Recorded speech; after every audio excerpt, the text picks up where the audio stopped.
শতকরা হার অধ্যায়ের কোনো একটা সমস্যায় আমরা দেখতে পাচ্ছি যে শতকরা হার অর্থাৎ পার্সেন্টেজ এই কথাটা উল্লেখ করা রয়েছে।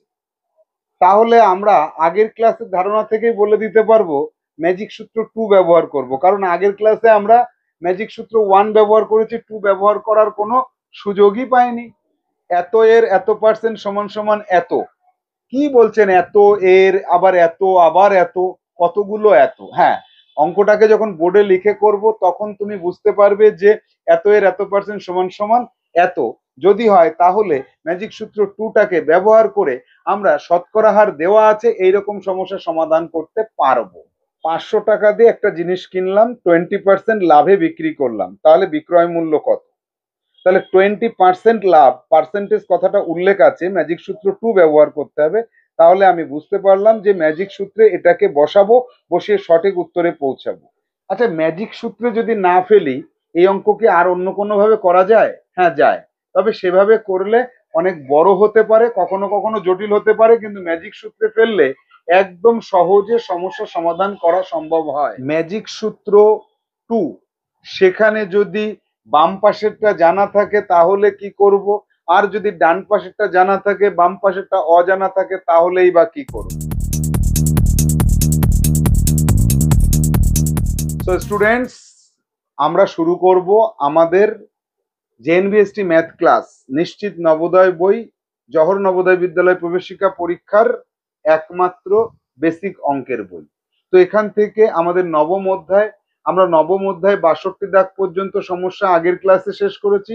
আজকে 63 থেকে 80 দাগ করব, এবং সেই সঙ্গে আগের ক্লাসের 45 এবং 46 দাগের সমস্যা দুটিকে একবার একটু দেখে নেব, বুঝে নেওয়ার চেষ্টা করব। তাহলে চলো আমরা বইয়ের পাতায় চোখ দিই এবং আমাদের হোয়াইট বোর্ডে অঙ্কগুলিকে কষে কষে করি, তা তোমার কাছে সিডাব্লিউ, এবং ক্লাসের মাঝখানে এবং ক্লাসের শেষে থাকবে এইচডাব্লিউ।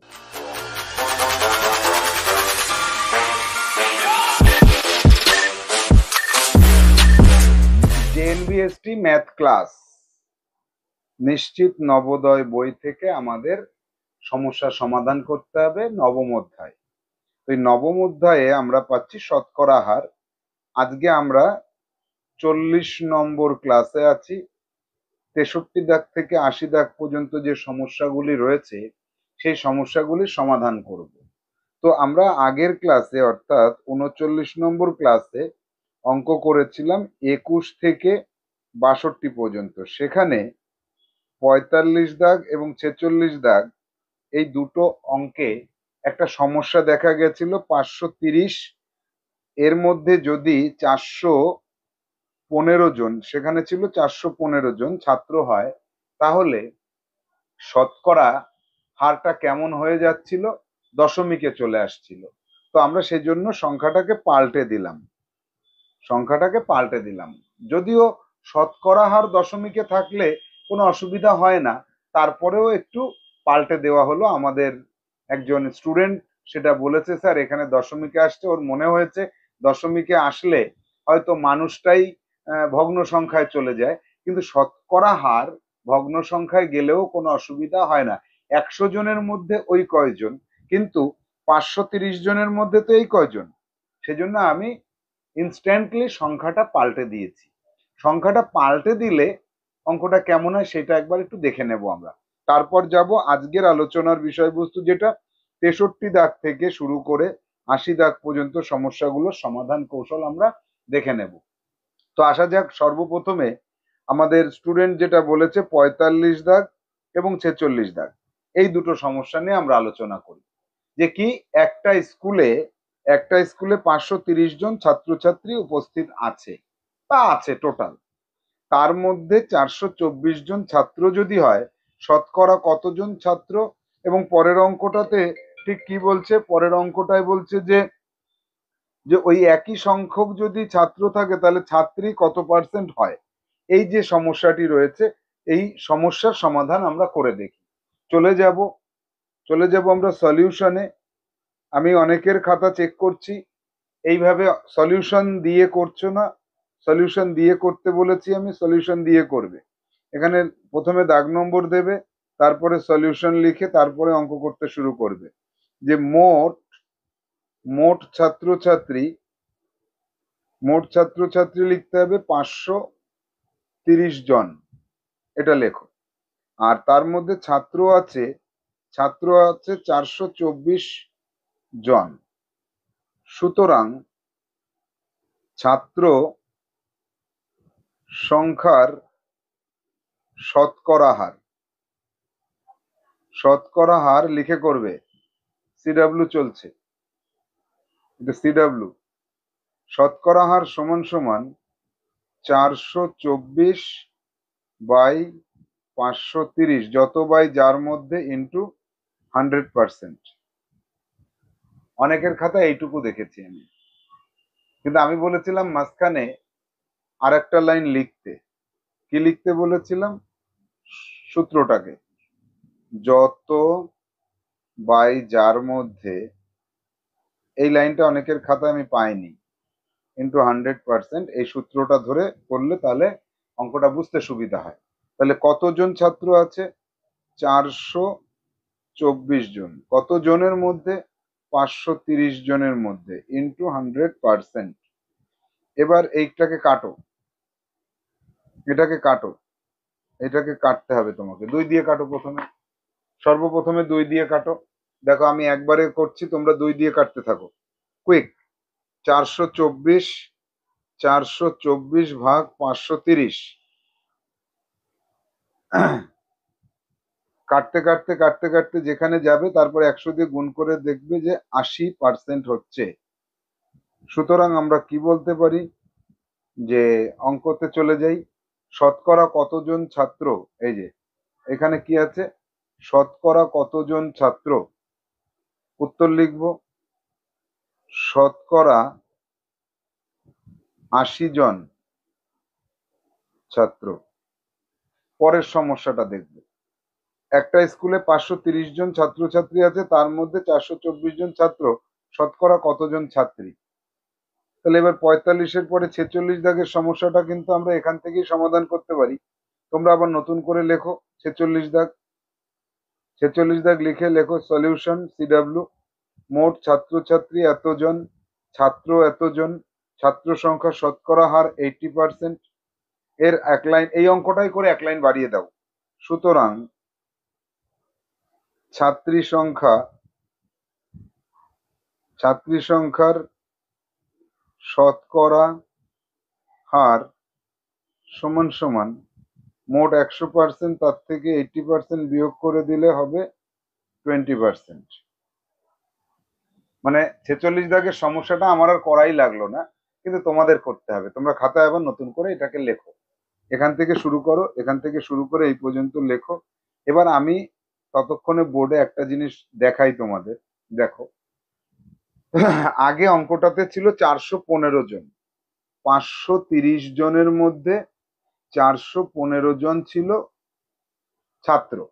সেক্ষেত্রে কি হয়েছিল, 415 ভাগ 530 ইন্টু 100, 78.3, 78.3% ছাত্র ছিল।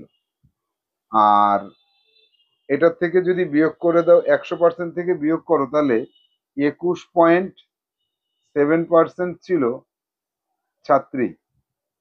প্রায় এটা আর কি, পয়েন্টের পরে আরো অনেক সংখ্যা অঙ্ক রয়েছে, আমি ধরলাম না। এবার দেখো এইখানে এই যে শতকরা হারটা না, এটা তো জন বলেনি না, যে 78.3 জন, 100 জনের মধ্যে ওই কয়জন। কিন্তু আমি যদি ওটারে বাড়িয়ে 530 জনের মধ্যে নিয়ে যাই, তাহলে তো ছাত্র সংখ্যা তো পূর্ণ সংখ্যায় আছে। এবার এইটা পূর্ণ সংখ্যায়, এই যে এইখানে এই কয়জন পূর্ণ সংখ্যায় হলে 100 জনে কত জন সেটা দশমিকে আসতে পারে। কারণ আমি 100 জনের মধ্যে যদি হিসাব করি তাহলে ওই হিসাবটা আসবে, সেটা শতকরা হারে প্রকাশিত হবে। তাহলে 100 জনে কতজন এই কথাটা বললে কিন্তু দশমিকে আসলেও মানুষজন দশমিকে আসতে পারে না, সেটা যেমন সত্যি, তবে 100 জনের বিচারে দশমিক হতে পারে।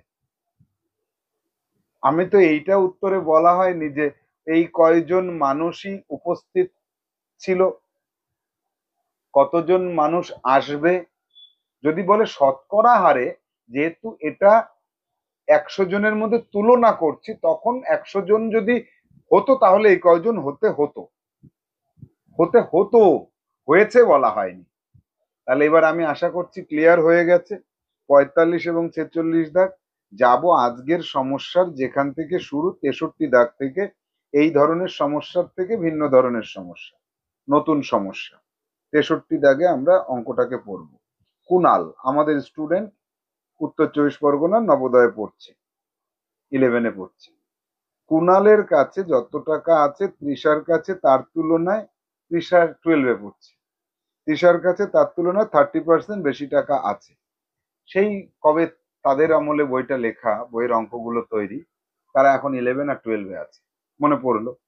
কুনালের কাছে যত টাকা আছে তৃষার কাছে তার তুলনায় 30% বেশি টাকা আছে। মনে রাখবে, কুনালের কাছে যা টাকা তৃষার কাছে তার থেকে 30% বেশি টাকা। কিরকম হলো ব্যাপারটা? এই অঙ্ক, এই যে এতক্ষণ আমরা যে অঙ্ক করলাম 45, 46, এই যে যেগুলো 62 পর্যন্ত, এইসব অঙ্কগুলোতে কিন্তু এই শতকরা হার, এইটা পার্সেন্টেজটা উল্লেখ নেই, এটা উল্লেখ ছিল না। অর্থাৎ সেখানে আমরা ব্যবহার করেছিলাম ম্যাজিক সূত্র 1। এবার হঠাৎ করে দেখছি 30% কথাটা উল্লেখ করা রয়েছে, অর্থাৎ ম্যাজিক সূত্র 2 এর অবতারণা করতে হবে।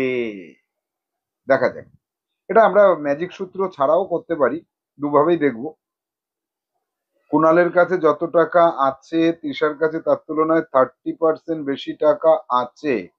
কুনালের কাছে 600 টাকা থাকলে তৃষার কাছে কত টাকা আছে? তাহলে আমরা সমাধানে চলে আসি। 63 দাগ একদম সহজ সরল ভাবে ঐকিক নিয়মে আগে বুঝে নেব ব্যাপারটা। ম্যাজিক সূত্র তো পরে, ম্যাজিক যা থাকবে সেসব পরে হবে, ম্যাজিকে প্রথমে যাওয়া যাবে না, তাই তো? তাহলে কুনালের কাছে, কথাটাকে আগে লিখি, কুনালের তুলনায়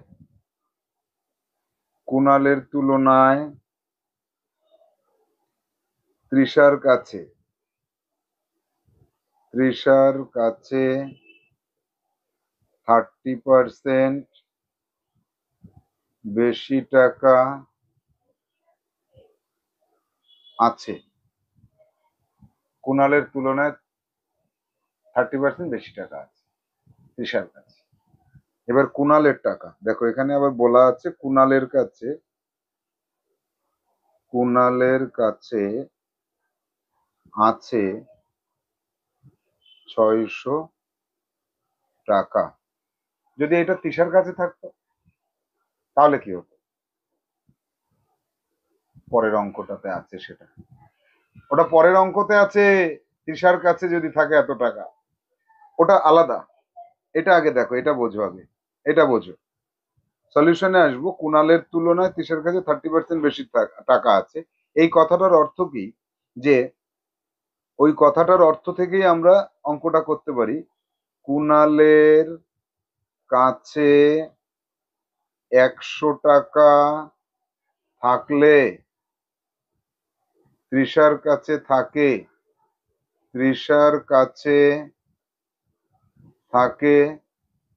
130 টাকা। কেন এই লাইনটা লিখতে পারি? এই জায়গাটা ছোট্ট করে সেটা বলে দিই। দেখো, এখানে ছোট্ট করে কথাটাকে বলে দিতে হবে। এই বোর্ড করো, একটা চেকার বোর্ড করে নাও। এই 100 টাকার 30% সমান সমান 30 টাকা, এটা তো আমরা জানি। 100 তুলনায় পার্সেন্টেজ করলে সেটাই হয়। তাহলে 100 টাকার থেকে 30 টাকা বেশি মানে কত টাকা? 130 টাকা। 100 টাকার থেকে 30 টাকা বেশি মানে 130 টাকা। তো এবার এই যে চেকার বোর্ডে আমরা পেলাম 100 টাকা যদি কুনালের হয় তাহলে তার থেকে 30 টাকা বেশি তৃষার, তাই লিখেছি কুনালের কাছে 100 টাকা থাকলে তৃষার কাছে থাকবে 130 টাকা। কুনালের কাছে 1 টাকা থাকলে সেই তুলনায় তৃষার কাছে টাকার পরিমাণ হয়ে যাবে 100/1 ভাগ। আর কুনালের কাছে যদি 600 টাকা থাকে তাহলে তৃষার কাছে এই যে 1 টাকা থাকলে যা থাকতো তার তুলনায় 6 গুণ হয়ে যাবে।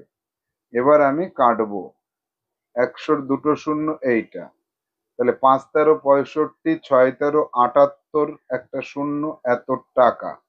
সুতরাং তৃষার কাছে আছে 780 টাকা। একদম ঐকিক নিয়মে বুঝে, ভালো করে বুঝে এই চেকার বোর্ডটাকে দেখে আমাদের সমস্যার সমাধান করলাম। আশা করি সবাই বুঝেছো। 100% এখানে বোঝা গেল অঙ্কটা। এই অঙ্কটাকে এবার আমরা নিয়ে আসবো ম্যাজিক সূত্রে। এই পর্যন্ত লেখা হয়েছে, সবার সিডব্লিউ করেছো। এবার যাব আমরা এই অঙ্কটাকেই আমরা করব। এই অঙ্কটাকে আমরা এবার ম্যাজিক সূত্রে ফেলবো। ম্যাজিক সূত্রটা এবার দেখো, ম্যাজিক সূত্র, ম্যাজিক সূত্র 2। ম্যাজিক সূত্র 2তে কি বলা হয়েছে আগে ম্যাজিক সূত্রটা বুঝবো। বলছে এই যে এত এর ড্যাশ পার্সেন্ট সমান সমান এত। এবার এখানে অজানা জায়গা কয়টা? ম্যাজিক সূত্র 2 যখন ব্যবহার করব সেই ক্ষেত্রে আমাদের অঙ্কের বৈশিষ্ট্যটা কি হতে হবে, এই পার্সেন্টেজটা কত সেটা বলা থাকবে। পার্সেন্টেজ কত সেটা যদি বলা থাকে তাহলে আমরা এইখানে একটা পার্সেন্টেজ পেয়েই যাব। এই জায়গাটা তাহলে আমাদের জানা, এইটা আমরা জানা। এইটা অজানা থাকতে পারে, তাহলে এইটা জানা থাকবে। আর এইটা জানা থাকলে এইটা অজানা থাকবে। তাহলে এইটা যদি বলা থাকে তাহলে এইটা অজানা থাকবে। আর যদি এইটাকে অজানা থাকে, এইটা বের করতে বলে, তাহলে এইটা আমাদের জানা থাকবে। কন্ডিশনটা দুটো হতে পারে এই অঙ্কে। নাম্বার 1 কন্ডিশন কি হতে পারে, 1 নম্বরে যে বাম পাশেরটা জানা আছে, ডান পাশেরটা অজানা, এই। আর নাম্বার 2 কন্ডিশন হতে পারে এইটা অজানা কিন্তু এইটা জানা। তাহলে যেটা জানা থাকুক আর যেটা অজানা থাকুক আমরা এই সূত্রের মধ্যে বসিয়ে দেব। তাহলে এবার চলে আসি, এবার ম্যাজিক সূত্রতে চলে আসি। এখানে লিখব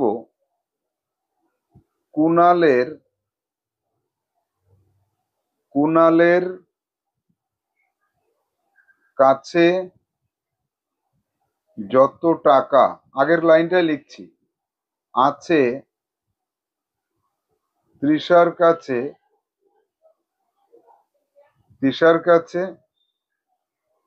তার তুলনায় 30% বেশি টাকা আছে। দেখো ম্যাজিক সূত্র 2তে যদি অঙ্ক করতে হয় তাহলে তোমাকে আগে যেটা করলাম ঐকিক নিয়মে ওটাই করাটাই তোমার বুদ্ধিমানের কাজ হবে, যদি কিনা তুমি জটিলতা মুক্ত ভাবে করতে চাও। আর যদি অল্প সময়ে সঠিক উত্তরে পৌঁছাতে চাও কিন্তু অঙ্কটাকে ভালোভাবে বুঝতে পারো তবেই এটাতে আসবে।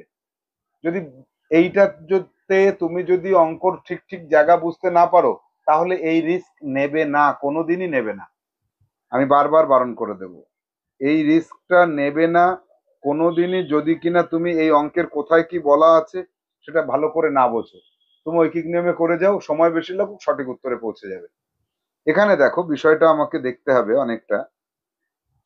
বলছে যে এত এর এত পার্সেন্ট সমান সমান এত। এবার এইখানে দেখতে হবে কোন পাশেরটা দেওয়া আছে, অঙ্কটা পড়ে বুঝতে হবে। যদি এই বাম পাশেরটা দেওয়া থাকে আর তুমি যদি সেটাকে ডান পাশে বসাও, অথবা ডান পাশেরটা দেওয়া থাকলো তুমি সেটাকে বাম পাশে বসিয়ে দিলে তোমার সময় নষ্ট, পরিশ্রম নষ্ট, নম্বর নষ্ট, অঙ্কের উত্তর ভুল। এই জন্য এই বসানোটা আগে বুঝে নিতে হবে। তবে একটু কয়েকদিন প্র্যাকটিস করলে এইটা বুঝে গেলে এইভাবে অঙ্ক করলে একদম শর্টে অঙ্ক হয়ে যায় এবং কারেক্টও হয়। দেখো কুণালের তুলনায় তৃষার কাছে 30% বেশি আছে। আর আমরা শতকরা হার চ্যাপ্টারের প্রথম ক্লাসে কি বুঝেছিলাম, যে জিনিস তার 100%, যেমন কুনাল কুনাল কুনাল তার তার লিখি তার 100%, যে যার 100% হয়। 5 টাকা 5 টাকার 100%, 20 টাকা 20 টাকার 100%, 25 টাকা 25 টাকার 100%, 600 টাকা 600 টাকার 100%। কুনালের কাছে তো 600 টাকা আছে, এই 600 টাকাটা কিন্তু কুনালের টাকার 100% টাকা। এবার কুনালের কাছে যে টাকা আছে তৃষার কাছে তার তুলনায় আরো 30% বেশি আছে, তাহলে 100%-এর সাথে 30% যোগ করে দাও, তাহলে কত হয়ে যাচ্ছে? 130% হয়ে যাচ্ছে। এই চেকার বোর্ডের ওই লাইনটা লিখে নিতে হবে ভেতরে। তাহলে আমরা এখানে বলতে পারছি যে এই যে ম্যাজিক সূত্রটা ব্যবহার করব এবার, এই ম্যাজিক সূত্রে কুনালের টাকা, এই টাকাটার, এই কুনালের যে টাকা তার তুলনায় 30% বেশি, মানে 130% সমান সমান 30 টাকা। কুনালের টাকা এর যার সে বাম পাশে বসে, কুনালের টাকার 30% বেশি, অর্থাৎ কুনালের টাকা কুনালের টাকার 100%। এই জায়গাটা আবার করব, কুনালের টাকা কুনালের টাকার 100%, তার সাথে তৃষার আবার 30% বেশি। এইটা, এই যে 30 আর 100 যোগ করলাম, এই জায়গাটা যদি তুমি বুঝে গিয়ে থাকো তাহলে এই পথে আসো। আর যদি বলো স্যার এই জায়গাটা আমি বুঝতে পারছি না, তাহলে দরকার নেই, আর বোঝার কোনো প্রয়োজন নেই, এখানে তোমার বুঝতে হবে না, তুমি ওই নিয়মে চলে যাও। যদি এটা বোঝো যে কুনালের টাকা কুনালের টাকার 100%, তার সাথে আরো তৃষার টাকা 30% বেশি, তাহলে কুনালের যে টাকা, কুনালের যে 600 টাকা, সেই টাকার তুলনায় সেই টাকা এর এই 130% সমান সমান 30 টাকা। কুনালের টাকার 130% সমান সমান 30 টাকা, এইটা বুঝে নিতে হবে আমাকে। কুনালের যে টাকা তার সেই টাকা এর, এর মানে গুণ, এই গুণ বসালাম, 130% সমান সমান 30 টাকা, সেটা কত?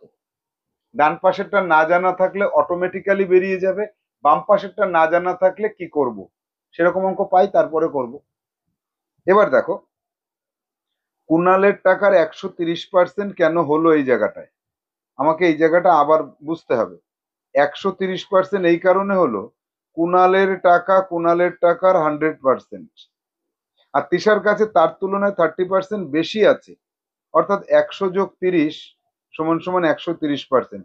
তাহলে কুনালের টাকার তুলনায় 130% সমান সমান 30 টাকা, সেটা কত সেটা বের করব।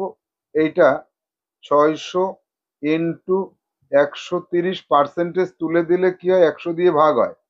এবার এটাকে যদি আমরা কাটি তাহলে কত হয়, দুটো শূন্য দুটো শূন্য কাটা যায়, 6×13 = 78, এত টাকা হয়। তাহলে 30 টাকা, এইটা উত্তরটা কিন্তু আমরা সহজে লিখে দিতে পারছি। তাহলে এই যে ম্যাজিক সূত্র ব্যবহার করলাম, আর এর আগে যেটা আমরা করেছিলাম, আগেরটা আর এটা কি আলাদা কিছু হলো? আলাদা কিছু হলো না, একই হলো। যাব পরবর্তী সমস্যায়, দেখা যাক 64 দাগে। কুনালের কাছে যত টাকা আছে তৃষার কাছে তার তুলনায় 25% বেশি টাকা আছে। তৃষার কাছে 625 টাকা থাকলে কুনালের কাছে কত টাকা আছে? দেখো এর পরের অঙ্কটায় চলে আসলাম, 64 দাগে। 64 দাগের অঙ্কটা আগের অঙ্কটার মতোই মনে হচ্ছে, কিন্তু একটু পার্থক্য আছে। তাহলে এখানে আমরা আর কোনো চেকার বোর্ড করবো না, চেকার বোর্ড তুমি নিজের বোঝার জন্য নিজে নিজে করতে পারো। এবার এই যে চেকার বোর্ড করেছিলাম, এটা তুমি বাড়িতে রাফ যখন করবে, রাফ করবে নিজে নিজে বোঝার জন্য এখানে করতে পারো, কিন্তু আর অঙ্ক করার সময় আমি আর করব না। এবার আমি আসব যে কুনালের কুনালের টাকার তুলনায়, কুনালের টাকার তুলনায় 25% বেশি টাকা আছে কার কাছে? তৃষার কাছে। যদিও ফাইনাল পরীক্ষায় এই লাইনগুলো তো লেখার দরকার হবে না, শুধু ম্যাজিক সূত্রে ফেলে দিলে হবে, কিন্তু বাড়িতে যেহেতু তুমি CW/SW করবে, তো সেই সময় তো তোমাকে এইগুলো করতেই হবে, এটা তো তোমার CW চলছে। এবার আসবো ম্যাজিক সূত্র। এত এর এত এর এত পার্সেন্ট সমান সমান এত।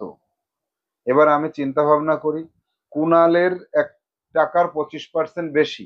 তো এখানে চেকার বোর্ডে তুমি লিখে নাও 100% কুণালের টাকা নিজের টাকা, তার তুলনায় 25% বেশি হচ্ছে তৃষার কাছে। তাহলে তৃষার কাছে আছে 125%।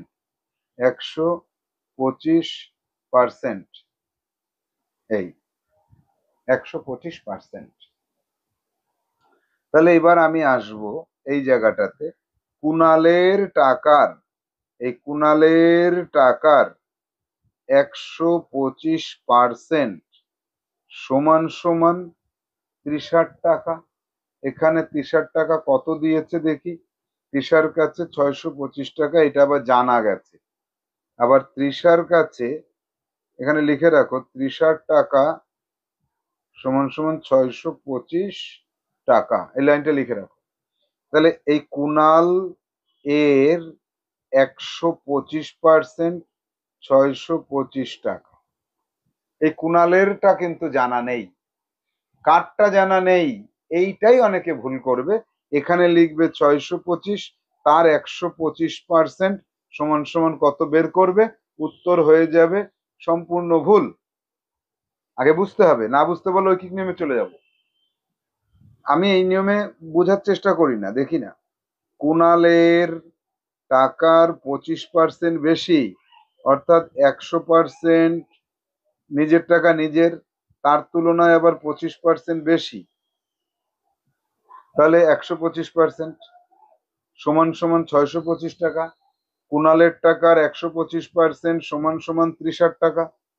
তাহলে এবার আমি 30 টাকা পেয়ে গেছি। এইখানে এই জিজ্ঞাসা চিহ্নর জায়গায় বাম পাশেটা যদি জানা না থাকে, তাহলে সর্বদা আমাকে এক্স ধরে নিতে হবে। সমীকরণের অঙ্ক, এক্স এর 125% সমান সমান 625 টাকা, বা এক্স ইকুয়াল টু 625 ইন্টু 100 ভাগ 125। তাহলে 125 দিয়ে এটাকে কাটলে কত হয়, 5 হয়। 5 গুণ 100 সমান সমান 500 হয়। সুতরাং বলতে পারছি এক্স ইকুয়াল টু 500 বেরোলো, 500 টাকা। সুতরাং এক্স টাকা কার ধরেছি, কুণালের টাকা ধরেছি, এই যে কুণালের টাকা। তাহলে সুতরাং বলতে পারি কুণালের কাছে আছে 500 টাকা। প্রমাণ, আমি অঙ্কে বিশ্বাস করি না প্রমাণ ছাড়া। কুণালের কাছে যদি 500 টাকা থাকে, তার 125% তৃষার কাছে আছে 125%। তাহলে 500 টাকার 125% কাটবো, দুটো শূন্য দুটো শূন্য কাটবো, 5 5 25, 5 দুগুণী 10 আর 2 12, 5 একে 5 আর 1 6, 625 টাকা। এইটাই 30 টাকা। বাহ, চমৎকার, মিলে গেছে, প্রমাণিত। আমি বলতে পারি প্রমাণিত, তাহলে আমার মনে শান্তি হলো, আমার ভালো লাগলো যে না, অঙ্কটা ঠিক হয়েছে। তাহলে অঙ্কটাকে আমরা এবার এই অঙ্কটাকে বোঝার চেষ্টা করবো একটু। দেখো, অঙ্কটাকে আমাদের একটু বুঝে নিতে হবে যে কি, কুণালের টাকার তুলনায় তৃষার কাছে 25% বেশি আছে, আর তৃষার টাকাটা জানা আছে।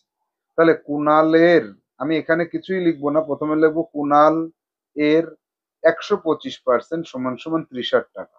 তাহলে কুণালেরটা জানি না, বাম পাশেরটা না জানলে এক্স ধরবো, এটা আমাকে মনে রাখতে হবে। এইটার 125% এইটা। তাহলে এবার 125% করে দিয়ে আমি কি করলাম, এখানে সমীকরণ পেয়ে গেলাম, সমাধান করলাম, 500 টাকা পেলাম, হয়ে গেল। ঐকিক নিয়মে যাব। এইটাতে যারা একটু অ্যাডভান্স লেভেলের স্টুডেন্ট, অঙ্কগুলোকে পড়ার পরে কোনটা দেওয়া নেই সেটা ধরতে পারবে, তারা করবে। যারা পারবে না তারা এখানে চলে আসো। এখন আপাতত সব লেভেলেরই এটাকে সিডাব্লিউ করে নাও। কুণালের টাকা, আবার লেখো, প্রথম থেকে লেখো। কুণালের টাকার তুলনায় তৃষার কাছে আছে 25% বেশি টাকা, তৃষার টাকা 625। আচ্ছা, কুণালের থেকে 25% বেশি, এই কথার অর্থ, সুতরাং কুণালের কাছে 100 টাকা থাকলে তৃষার কাছে থাকবে 100 টাকার তুলনায় 25% বেশি টাকা থাকবে। 100 টাকার 25% তো 25 টাকা, এটা তো আমরা জানি। তৃষার কাছে তখন 125 টাকা থাকবে। এবার কথাটাকে ঘুরিয়ে দেব, কাকে বের করতে বলেছে?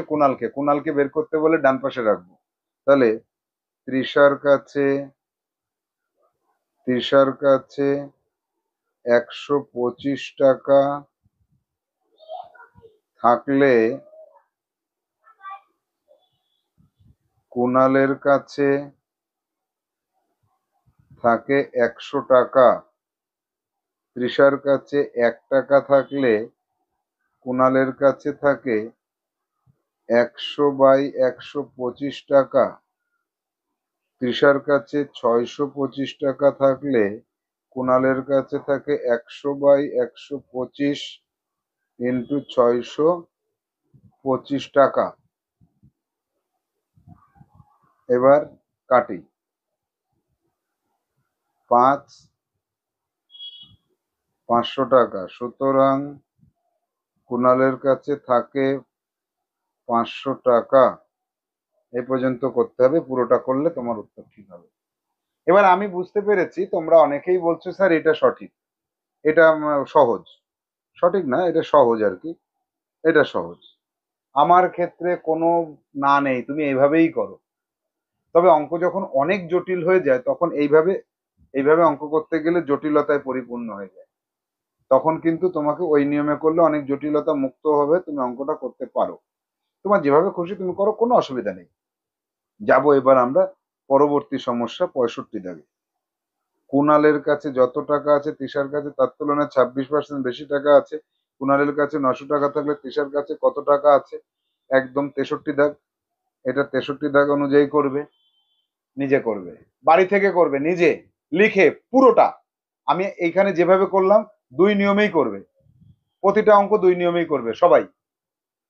প্রথম দিন 2 নিয়মে করবে, তারপরে যখন রিভাইজ দেবো তখন যেটা খুশি সেটা করবে। এবার আসবো 66 দাগে, আসবো 66 দাগে। বলছে কুণালের কাছে যত টাকা আছে তৃষার কাছে তার তুলনায় 40% বেশি টাকা আছে। তৃষার কাছে যদি 1680 টাকা থাকে, কুণালের কাছে কত টাকা আছে? 64 দাগ। 64 দাগের অঙ্কটা দেখো আর এই অঙ্কটা দেখো, সব এক। এরপরে যাব 67 দাগে। 67 দাগের অঙ্কটা পড়বো। কুণালের কাছে যত টাকা আছে তৃষার কাছে তার তুলনায় 19% বেশি টাকা আছে। কুণালের কাছে এত টাকা থাকলে তৃষার কাছে কত টাকা আছে? আবার সেই 63 দাগ। 68 দাগে কি আছে? 68 দাগে 64 দাগের মতন আছে। 69 দাগে কি আছে? কুণালের কাছে যত টাকা আছে তৃষার কাছে 23% বেশি টাকা আছে। কুণালের কাছে আবার 63 দাগের অঙ্ক, একটা 63 একটা 64। আবার 70 দাগে কি আছে? কুণালের কাছে যত টাকা আছে তৃষার কাছে তার তুলনায় 45% বেশি টাকা আছে। তৃষার কাছে এত টাকা থাকলে 64 দাগের অঙ্ক। অর্থাৎ এখানে আমরা বলতে পারছি, এই জায়গাটায় আমরা বলতে পারছি 63 আর 64-র অঙ্ক দুটো যদি করা থাকে, আমরা শিখে নিলাম তো, এখনই শিখে নিলাম। তাহলে 63 দাগ আর 64 দাগ, এই দুটো দাগ নম্বর থাকলে তুমি 63 থেকে 70 দাগ পর্যন্ত অঙ্ক নিজে নিজে করতে পারবে। HW দেয়া থাকলো, দুটি নিয়মে আলাদা আলাদা ভাবে করবে, লিখে করবে, দুটি নিয়মেই করবে, দুটি নিয়মেই করবে। একদম ক্লাসের শেষে ভিডিওটা টেনে নিয়ে গিয়ে HWটা দেখে নিয়ে তারপরে করলাম, তারা ধরা পড়ে যাবে, কারণ আমি ভেতরে ভেতরে HW দিয়ে থাকি। এবার চলে যাব পরবর্তী টাইপে, 71 দাগে। দেখি 71 দাগে অঙ্কটা কি আছে। তুমি 130 টাকায় কিছু কিনে 143 টাকায় বিক্রি করেছো, শতকরা লাভ কত হবে? নতুন অঙ্ক। কত দাগ? 71 দাগ। 71 দাগ, সলিউশন। নতুন অঙ্ক।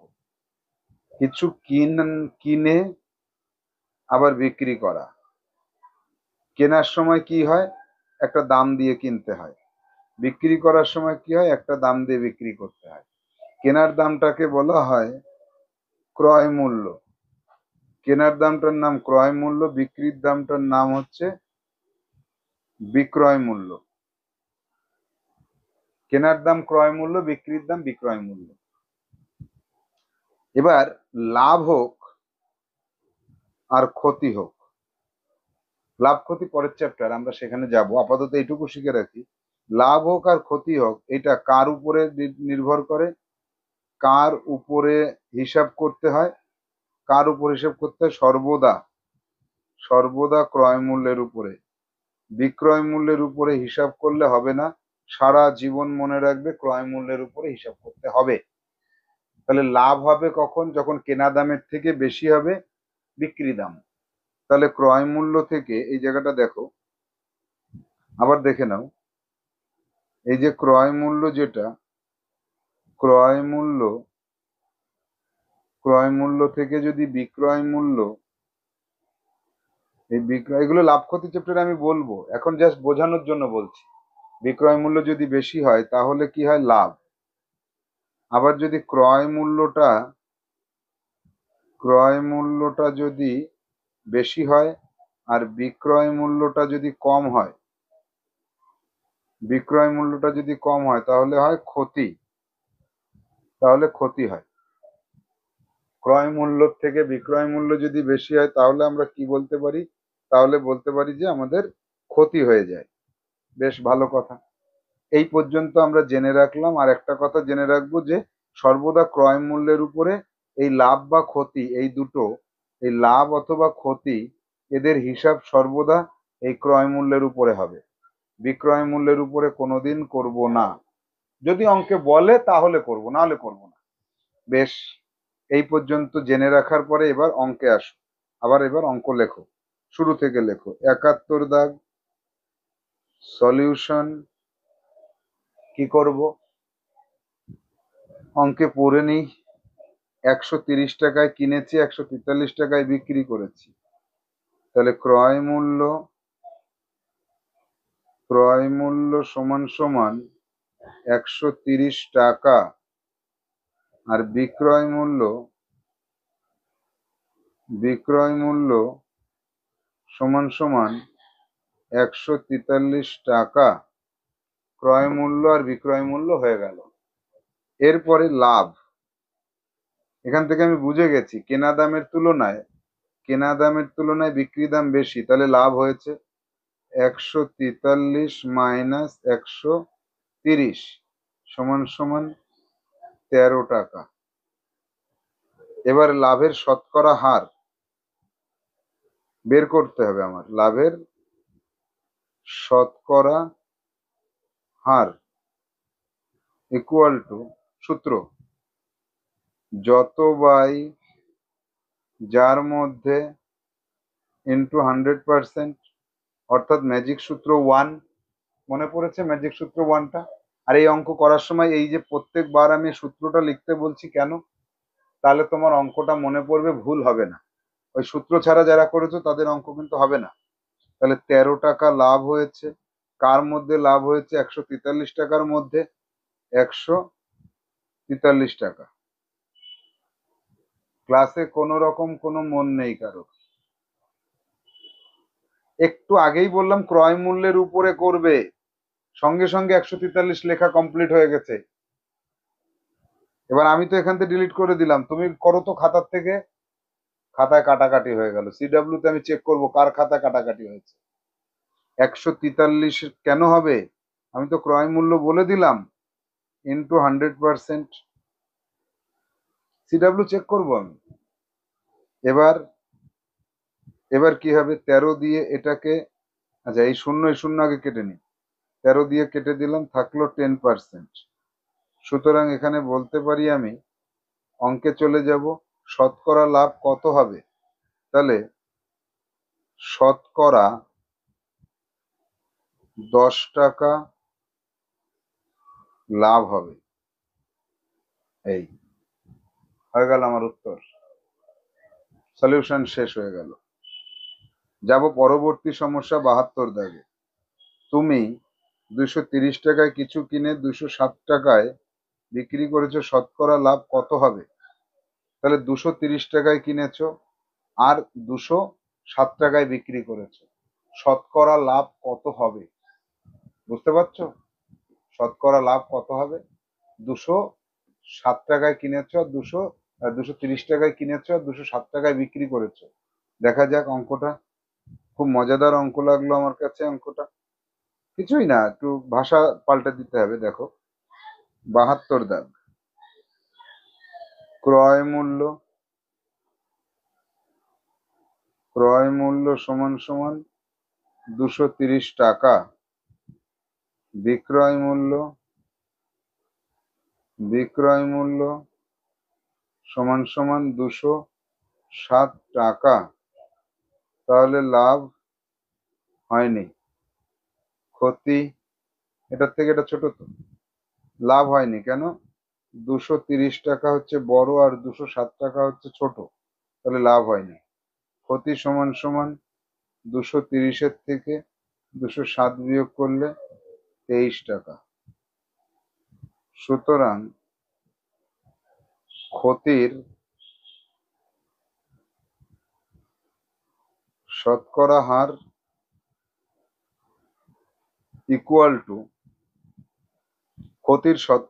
ইকুয়াল টু যত টাকা ক্ষতি হয়েছে, 23 টাকা ক্ষতি হয়েছে, কার মধ্যে? অবশ্যই এইটার মধ্যে হচ্ছে ক্রয় মূল্যের উপরে। স্যার লাভের সময় ক্রয় মূল্য ধরেছি, তাহলে লসের সময় তো বিক্রয় মূল্য ধরবো। কয়েকজন প্রশ্ন করেছে আমাকে, স্যার লাভের সময় যদি ক্রয় মূল্যের উপরে হিসাব করি তাহলে তো লস হলে বিক্রয় মূল্য হবে। মজাদার প্রশ্ন, কিন্তু না, লাভ লস যাই হোক ক্রয় মূল্যের উপরেই হতে হবে। তাহলে 230 ইন্টু 100%। সূত্রটা কোথায় গেল? লিখলাম আমি তাই বলে তুমি লিখবে নাকি? প্রত্যেকটা অঙ্কে সূত্র লিখতে বলেছি না? আমি যেই লিখেছি সাথে সাথে লেখা কমপ্লিট হয়ে গেল। এখন কাটো, কেটে দেখো। যত বাই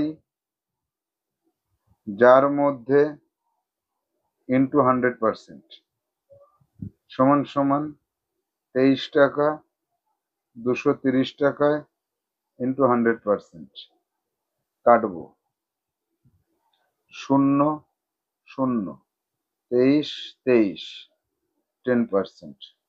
সুতরাং শতকরা ক্ষতি ইকুয়াল টু 10%। অঙ্কে কি আছে? অঙ্কে আছে শতকরা লাভ কত পার্সেন্ট, শতকরা লাভ কত হবে। তখন তোমার এখানে লাভ লেখা থাকলে তোমাকে লিখতে হবে শতকরা লাভ হবে না, ক্ষতি হবে, এই কথাটা লিখে দেবে। 73 দাগ। তুমি 600 টাকায় একটি জিনিস বিক্রি করে 20% লাভ করেছো, তোমার কেনা দাম কত ছিল? ভেরি ভেরি ইম্পর্টেন্ট এই অঙ্কটা। খুব সহজ হলেও ভেরি ভেরি ইম্পর্টেন্ট। পরীক্ষায় আসলে অধিকাংশ স্টুডেন্ট ভুল করে বসে। কি বলেছে অঙ্কটা পড়ো। আবার এখানে অঙ্কটা আমাকে পড়তে হবে এবার। 73 দাগের অঙ্কটা ভেরি ভেরি ইম্পর্টেন্ট। দেখো 73 দাগ। 73 তো, হ্যাঁ। 600 টাকায় জিনিস কিনে 20 আছে। তুমি 600 টাকায় একটা জিনিস বিক্রি করে 20% লাভ করেছো, তোমার কেনা দাম কত ছিল? বেশ, চলে আসি। কত দাগ দেখলাম? এটা 73 দাগ। 73 দাগে সলিউশনে চলে আসো, লেখো।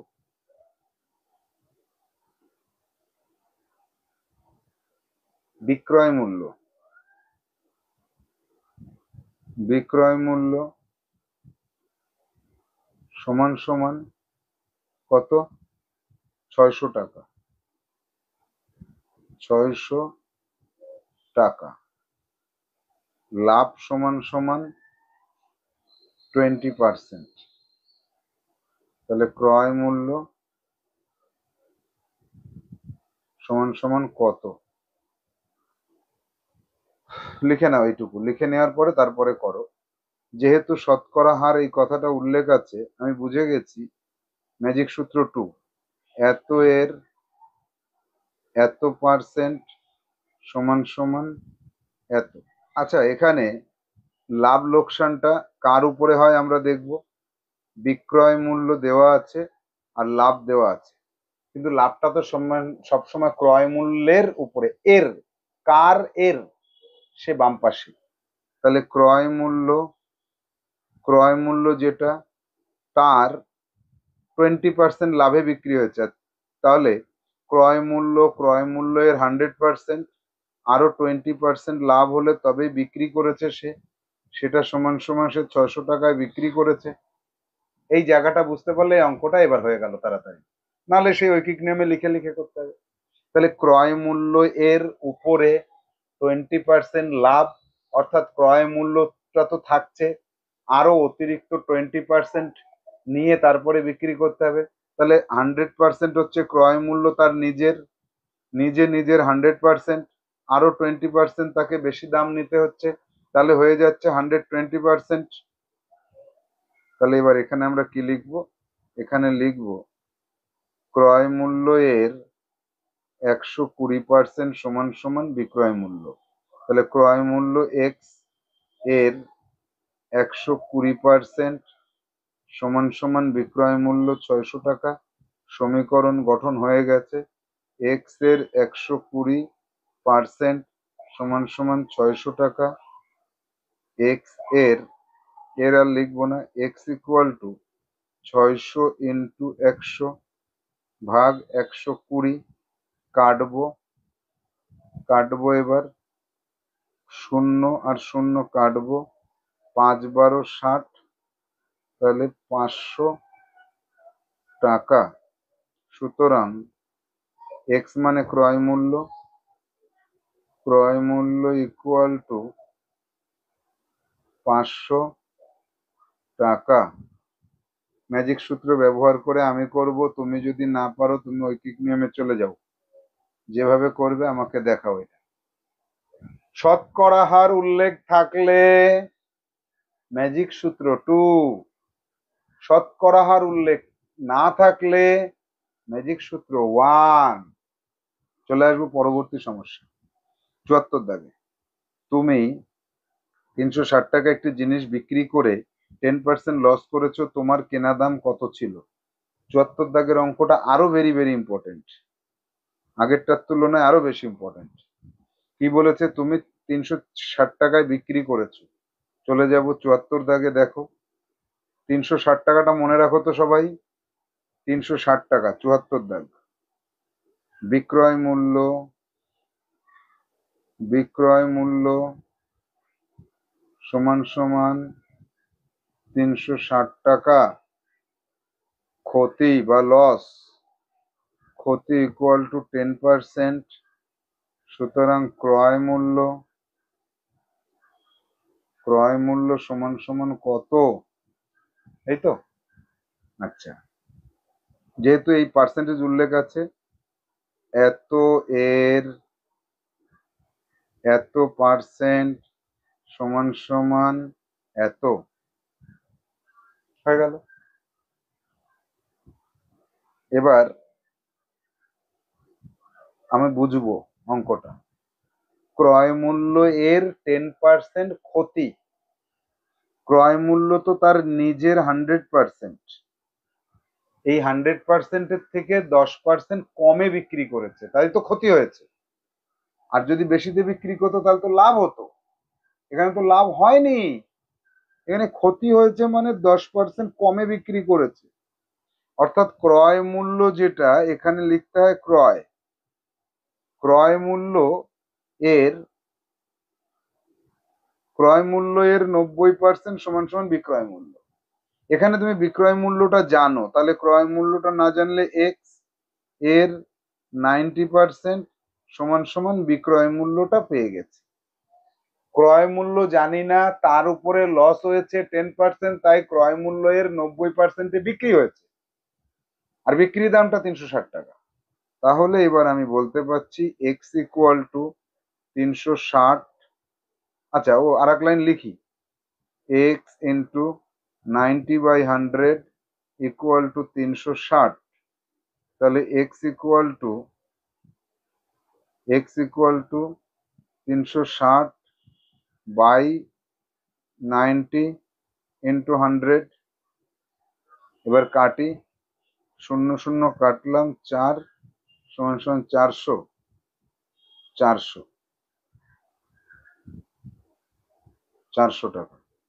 সুতরাং আমরা বলতে পারছি ক্রয় মূল্য ইকুয়াল টু 400 টাকা। হলো। 74 দাগের অঙ্কটা ভেরি ভেরি ইম্পর্টেন্ট। আমি কেন বললাম বলো তো? আমি এটাকে ভেরি ভেরি ইম্পর্টেন্ট বলেছি, এই জায়গাটা লক্ষ্য করো, এই জায়গাটা লক্ষ্য করো। এই যে 90% না করে এখানে যদি তুমি 110% করে দিতে, সব ঠিক ঠিক জায়গায় বসানোর পরেও ভুল হতো। তাহলে দেখেছো, ম্যাজিক সূত্র ব্যবহার করব, ম্যাজিকের মতো উত্তর বের করব, নিজের মাথায় বুদ্ধিটাও কিন্তু খেলাতে হবে ম্যাজিকের মতো। আর না হলে ওই কিক নেমে চলে যাব পরবর্তী সমস্যায়। 75 দাগ। 500 টাকা একটা জিনিস কিনেছো, 14% লাভে বিক্রি করেছো, কত টাকায় বিক্রি করতে হবে? পারবে? পারবে? 76 দাগ। 700 টাকা একটা জিনিস কিনেছো, 12% লসে বিক্রি করেছো, কত টাকায় বিক্রি করতে হবে? পারবে? লাভে লসে? আচ্ছা, পারবে তো বলে দিলাম, সেই তো ম্যাজিক সূত্র ব্যবহার করে করতে হবে, করে তো দিতে হবে একটা। একটা না করে দিয়ে বলে দিলাম পারবে, তাই হয়? 75 দাগ করতেই হবে আমাকে। 75 দাগে লাভ করব আর লসেরটা তুমি করবে। 75 দাগ সলিউশন। অঙ্কে যাব, কি বলেছে? যে 500 টাকায় একটা জিনিস কিনেছো, 14% লাভে বিক্রি করেছো। তাহলে ক্রয় মূল্য সমান সমান 75 টাকা, লাভ সমান সমান 14%, বিক্রয় মূল্য সমান সমান কত? আমরা সূত্রটা বসাই, এত পার্সেন্ট সমান সমান এত। আচ্ছা, এটা কি? ক্রয় মূল্য। জিজ্ঞাসার চিহ্ন আমাকে লিখতে হবে ক্রয় মূল্য এর এত পার্সেন্ট সমান সমান বিক্রয় মূল্য। কত? 14% লাভে বিক্রি করেছি, তাই তো? তাহলে আমার 100% মানে হচ্ছে ক্রয় মূল্য নিজে, তার সাথে 14% লাভে বিক্রি করেছি। ক্রয় মূল্য কত? 75। এই 75 টাকা ছিল তো, 75 দাগ 500 টাকা। 500 টাকা 500 টাকা 500 টাকা এর 114% সমান সমান বিক্রয় মূল্য।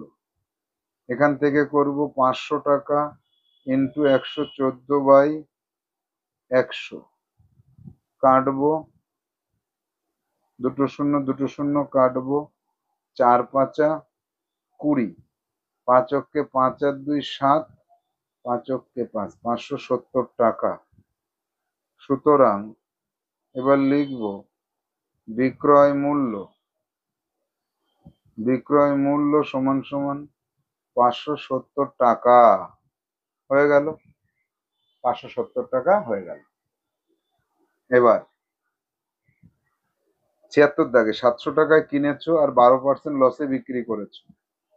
75-এর পরে 76 দাগের অঙ্কটা একই রকম ভাবে করবো। তাহলে ক্রয় মূল্য, আবার ভুলে গেলাম, 76 দাগে 700 টাকা আর 12%, ক্রয় মূল্য 700 টাকা, লস ক্ষতি 12%। তাহলে এবার ক্রয় মূল্য এর ক্ষতির এই জায়গাটা শুধু লক্ষ্য করো, বাকিগুলো সিডব্লিউ লেখো, তুমি লিখে করো। তাহলে ক্রয় মূল্য এর 100% তো নিজের কত 100%, তার থেকে 12% ক্ষতি হয়ে গেছে, সমান সমান বিক্রয় মূল্য। এই 12% ক্ষতি হয়ে গেছে। এইবার আমার এই জায়গাটাকে শুধু নতুন করে লিখতে হবে। তাহলে ক্রয় মূল্য কত? 700 টাকা। এর কত 12% কম হলে কত হয়? 88%, সমান সমান বিক্রয় মূল্য। তাহলে 700 টাকা ইন্টু 88/100 কাটবো, কাটলাম 7×8 = 56, আর 5 61, 616 টাকা। কেমন হলো? 700 টাকা, তাই তো। 700 টাকার থেকে এই টাকাটা এবার আমি একটু প্রমাণ করে দেখে নিই, দাঁড়াও। 88 গুণ 7 করলে কত একটু দেখে নাও। 88 গুণ 7 616 টাকা। তাহলে আমার এখানে আমি একটু ব্যাক হ্যান্ডে চেক করে নিই। 700 টাকায় কিনেছিলাম, 616 টাকায় বিক্রি করেছি। আমার লস হলো কত? লস হলো 84 টাকা। 84 টাকা। তাহলে কেনা দামটা কত ছিল? 700 টাকা। 84/700 ইন্টু 100% যদি করি, তাহলে 7 দিয়ে 12, 7 12 84, 12% ক্ষতি হয়েছে, প্রমাণ হয়ে গেছে আমার। 12% ক্ষতি হয় যদি আমি এই টাকাটাই বিক্রি করি, এই টাকাটাই বিক্রি করি। সুতরাং বিক্রয় মূল্য সমান সমান 616 টাকা। এই পর্যন্ত যদি আমি লিখতে পারি তাহলে আমার অঙ্ক সঠিক হয়েছে। 76 দাগের অঙ্কটা পুরোটা কমপ্লিট করে নাও। চলে যাব 77 দাগে। তুমি 940 টাকায় কিছু কিনে এত টাকায় বিক্রি করেছো, শতকরা লাভ কত হবে? এই অঙ্কটার মতো 71 দাগের মতো। 670 টাকায় কিছু কিনে 506 টাকায় বিক্রি করেছো, শতকরা ক্ষতি কত হবে? 72 দাগটার মতো। আবার 79 দাগে কুনাল 660 টাকা একটা জিনিস বিক্রি করে 10% লাভ করেছে, কেনা দাম কত ছিল? এটা পারবে নিজে 73 দাগের মতো। 80 দাগে অমিত আমাদের স্টুডেন্ট, উত্তর 24 পরগনায় 11-এ পড়ে, কুনালের বন্ধু। 240 টাকায় কুনালদের সাথে একসাথে পড়তো। 240 টাকায় কিনে একটি জিনিস বিক্রি করে 20% লস করেছো, কেনা দাম কত? পারবে। লস করেছো যেটা, সেটা হচ্ছে তোমার 74 দাগের অঙ্ক। তাহলে একই অঙ্ক পারবে, আর করব না। তাহলে 76-এর পরে 77, 78, 79, 80 তোমরা পারবে। এবার HWটা দেখে নাও। HW হচ্ছে 45, 46, এই দুটো করবে। সঙ্গে 63 থেকে 80 দাগ করবে। এবার খাতায় প্রশ্ন লিখছো না অনেকে, প্রশ্ন লিখবে সবুজ কালি দিয়ে, আর উত্তর লিখবে নীল কালি দিয়ে। এই কম্বিনেশনটা যদি না থাকে তাহলে তোমার HW কিন্তু ক্যান্সেল হয়ে যেতে পারে। এটা করে রাখো, HW যখন জমা করতে বলবো তখনই জমাটা। তাহলে আজকে আমরা নিশ্চিত নবোদয় বইয়ের নবম অধ্যায়ের 63 থেকে 80 দাগ পর্যন্ত যে সমস্যাগুলি রয়েছে, সেখানে আমরা ম্যাজিক সূত্র 2 এর ব্যবহারিক প্রয়োগ শিখলাম। এই সমস্যাগুলি তোমার কাছে একদম ক্রিস্টাল ক্লিয়ার হয়ে যাবে তুমি যদি এই সমস্যাগুলিকে, যে দুটি নিয়মের কথা বলেছি, দুটো নিয়মেই করতে পারো, এবং প্রত্যেকটা অঙ্ক খাতায় লিখবে, কালি মেনটেন করবে এবং উত্তর করবে। করে তুমি রেখে দাও, HW জমা করো। আবার পরবর্তীতে যখন রিভাইজ দেওয়া হবে তখন তুমি এই অঙ্কগুলো আর একবার করলে তোমার কাছে একদম ক্লিয়ার হয়ে যাবে। পরীক্ষায় তুমি এই অঙ্ক আসলে কোনো ভুল করবে না, তুমি এগিয়ে থাকবে, তুমি জওহর নবোদয় বিদ্যালয় প্রবেশিকা পরীক্ষায় চান্স পাবে।